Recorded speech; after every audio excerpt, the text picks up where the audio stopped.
वक्फ bill को लेकर देश में लगातार विरोध हो रहा है। अब ये मामला सुप्रीम कोर्ट पहुंच चुका है और सुनवाई भी शुरू हो गई है। लेकिन जिस तरह से इस मामले में सुप्रीम कोर्ट का रुख नजर आ रहा है वो केंद्र सरकार के लिए टेंशन का सबब बन सकता है।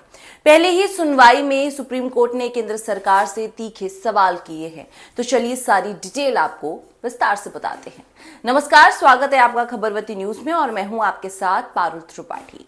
दरअसल वक्फ संशोधन अधिनियम 2025 की संवैधानिक वैधता को चुनौती देने वाली याचिकाओं की सुनवाई के दौरान सुप्रीम कोर्ट ने केंद्र सरकार से सवाल किया कि क्या अब मुसलमानों को हिंदू धार्मिक ट्रस्टों में शामिल होने की अनुमति दी जाएगी।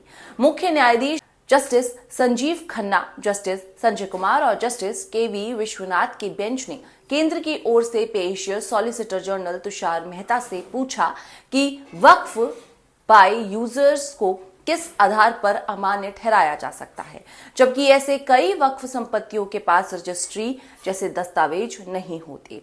अदालत ने कहा कि फिलहाल वो कोई अंतरिम आदेश पारित नहीं कर रहे हैं, लेकिन मामले की सुनवाई 17 अप्रैल को भी जारी रहेगी।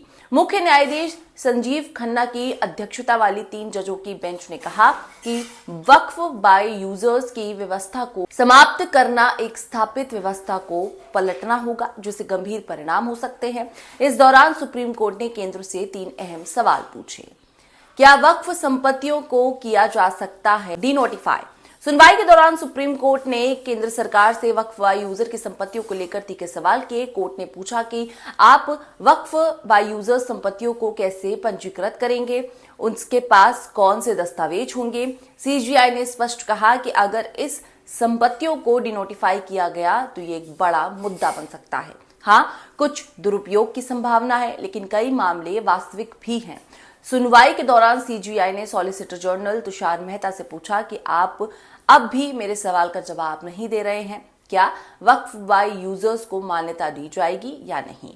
एससी मेहता ने जवाब दिया कि अगर संपत्ति रजिस्टर्ड है तो वक्फ मानी जाएगी। इस पर सीजीआई ने तीखा रुख अपनाते हुए कहा कि ये तो पहले से स्थापित व्यवस्था को पलटना होगा।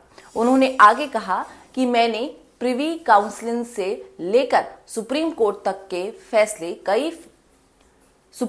तक के कई बड़े फैसले पड़े हैं जिनमें वक्फ बाय यूजर को मान्यता दी गई है। आप ये नहीं कह सकते कि सभी ऐसी संपत्तियां फर्जी हैं। कोर्ट ने कहा कि अधिनियम को जो ये शर्त दी गई कि कलेक्टर की जांच पूरी होने तक संपत्ति को वक्फ नहीं माना जाएगा, उसे प्रभाव में नहीं लाया जा सकता। इस पर सॉलिसिटर जनरल तुषार मेहता ने कहा कि अगर कोई वक्फ की संपत्ति है, जैसे कोई दुकान या मंदिर, तो इसका उपयोग बंद नहीं होगा। बस इसे वक्फ के लाभ नहीं मिलेंगे जब तक निर्णय ना हो जाए। सीजीआई ने सवाल किया कि अगर उपयोग नहीं रुकेगा तो फिर किराया कहाँ जाएगा, फिर इस तरह की धारा रखने का क्या मतलब है।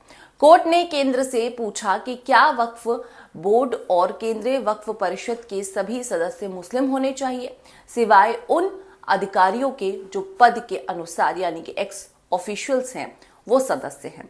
सॉलिसिटर जनरल तुषार मेहता ने इन तीनों बिंदुओं पर दलील देने के लिए समय मांगा है। अब गुरुवार को सुनवाई पूरी होने के बाद सुप्रीम कोर्ट इन बिंदुओं पर अंतरिम आदेश जारी कर सकता है। हिंदू ट्रस्ट में मुस्लिमों को मिलेगी एंट्री।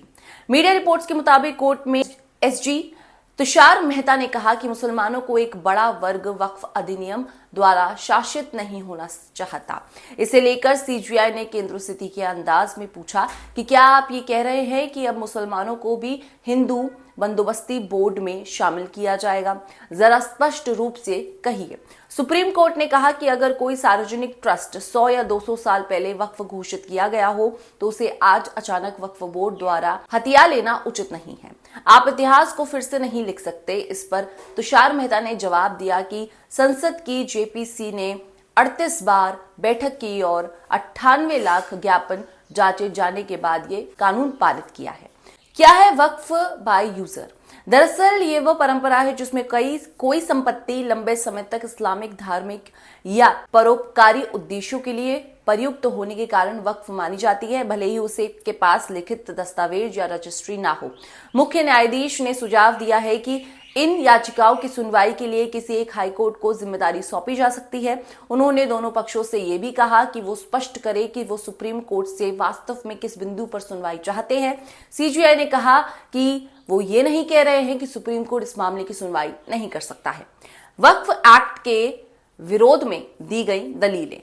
याचिकाकर्ताओं की ओर से पेश होते हुए वरिष्ठ वकील कपिल सिब्बल ने कहा कि वक्फ संशोधन अधिनियम में उस प्रावधान को चुनौती दी जिसमें कहा गया है कि केवल मुसलमान ही वक्फ बना सकते हैं।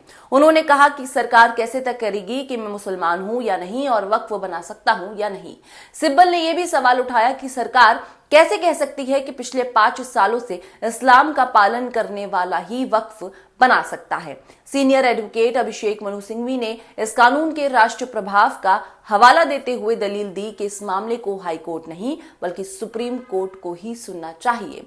वक्फ एक्ट का विरोध कर रहे याचिकाकर्ताओं की ओर से पेश हुए एडवोकेट हज़ेफा अहमदी ने कहा कि वक्फ बॉय यूजर इस्लाम में एक स्थापित परंपरा है जिसे कानून से नहीं हटाया जा सकता। अब इस मामले में आगे सुप्रीम कोर्ट का क्या रुख होगा ये देखना काफी अहम होगा। आज के लिए बस इतना ही, इस खबर में बस इतना ही। अगर आपको ये खबर पसंद आई है तो प्लीज वीडियो को लाइक कीजिए, शेयर कीजिए और अपने सुझाव कमेंट सेक्शन पर जरूर दीजिए और ऐसे ही खबरवती को ढेर सारा प्यार देते रहिए। चैनल को जरूर सब्सक्राइब कीजिए। शुक्रिया।